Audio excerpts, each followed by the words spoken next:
Hi everyone, it's Victoria Carter. Today I'm filming in a different location, so if it's harder to see, I'm sorry. It's really bright right here, and it's warming up outside. So, yeah, hopefully this is a good location to film in. Anyway, today we're going to be talking about characters and making your characters not all sound flat.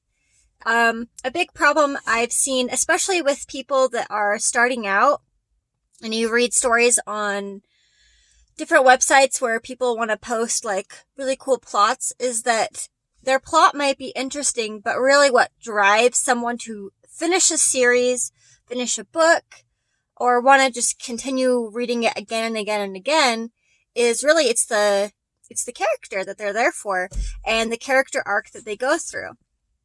So one of the things that I've found when I've read certain books is that all of the characters sound the same.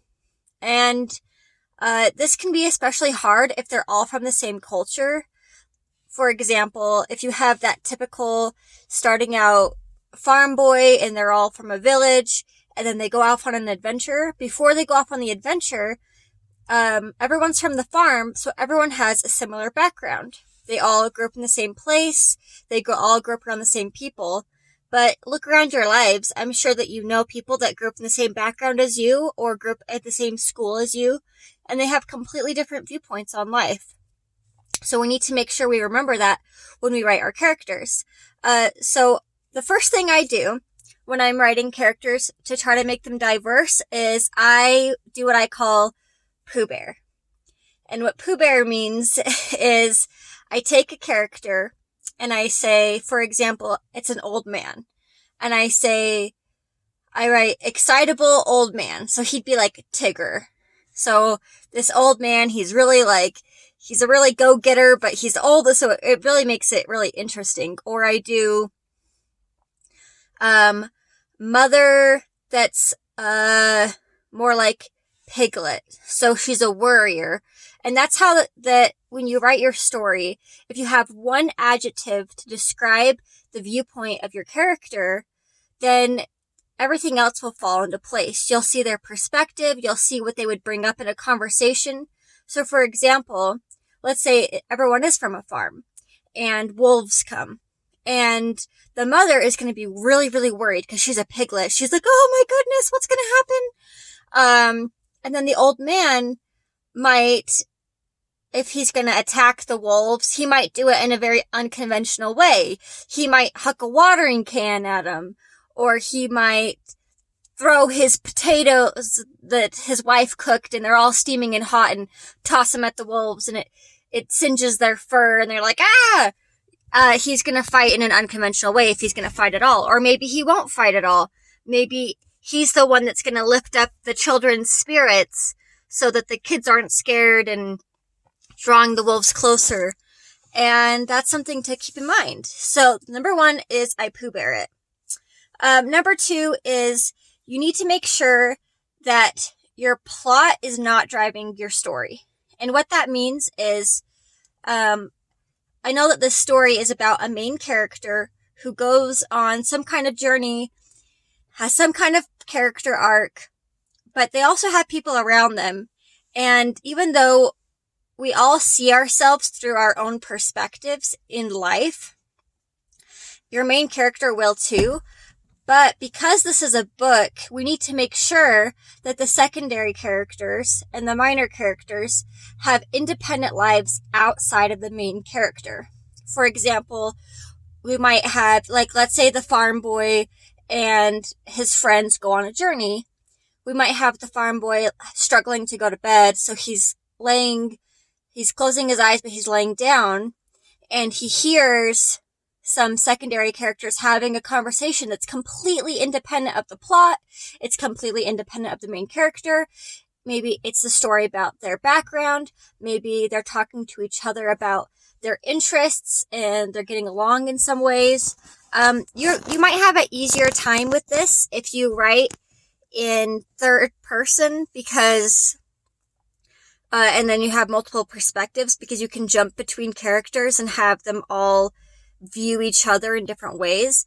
But if you're writing with one perspective, which is what I would recommend if you're starting on your first book, just to get it down. If you're writing with one perspective, then have a couple times where the character's not talking, they're just listening. They're listening to the people around them, and they're observing different things that are going on that's going to change their view and make the reader realize that this world is a living world. It doesn't just center on the main character. So a couple other points that I'm going to say to make your characters not sound so flat is have them have flaws, but try not to have them have too many flaws. If they have too many flaws, then they're going to be annoying, and we don't want our characters to be annoying. So have them have one main flaw. So, like, for example, you might have a character who's always getting themselves into trouble, always pulling pranks on people. That's a good enough flaw. You don't need to add more. That's good. Leave it alone. You might have a character with a tragic backstory.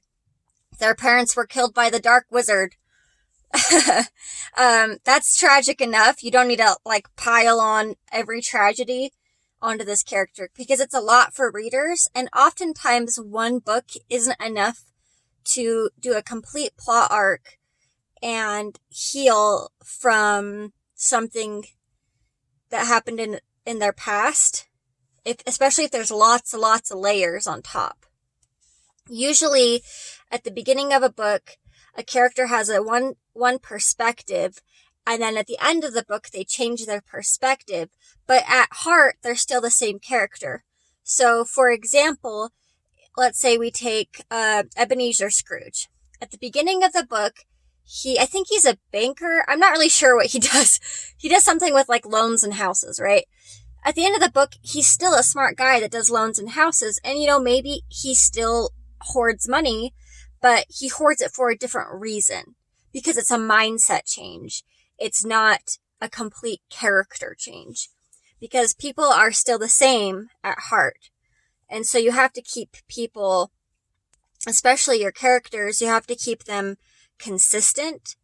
And if you put all these into effect, you do the Pooh Bear thing where you put an adjective in front of who they are, like old man, farmer girl, Piglet or whatever, and you make them an anxious farmer girl or a quizzical maid or something like that, curious child. If you put that in front of it, then you have somewhere to go with your character, have them have one flaw, then you have something that makes them not so perfect. And then the last thing you need to make sure you do is make sure that every character that's important has some kind of goal. So not just the main character. Obviously, the main character should absolutely have a goal that's independent of the plot. Like, they want to be accepted, or they want to be appreciated, or something like that. And then they also want to save the world from devastation. Unite all peoples within our nation. Just kidding. But they might want to do that. But all the other secondary characters, their best friend, their love interest, they should all have their own goals that are also independent of the plot. So maybe the love interest, their goal in life is to find somewhere they can call home. Because they have a tragic backstory that you can make up later, and you don't have to add it all at once. The final thing I want to say is just like a side caveat is don't dump all of your character backstory all at once, because that doesn't happen in real life and it's not believable for a lot of reasons. So if you sprinkle it throughout your novel, that will make it a lot more realistic, and then you can see your characters opening up to each other, slowly changing, and you can have that nice, beautiful character arc that you're looking for. So, for example, we talked about Ebenezer Scrooge, we don't see all of his whole story all in one quick scene. We see it slowly throughout the entire book and or movie, depending on what medium you watch that through. So I hope this was helpful for you, and I hope you learned a few things about characters and not making your characters flat. And if this was helpful, leave a comment below, and I will see you next time. Bye.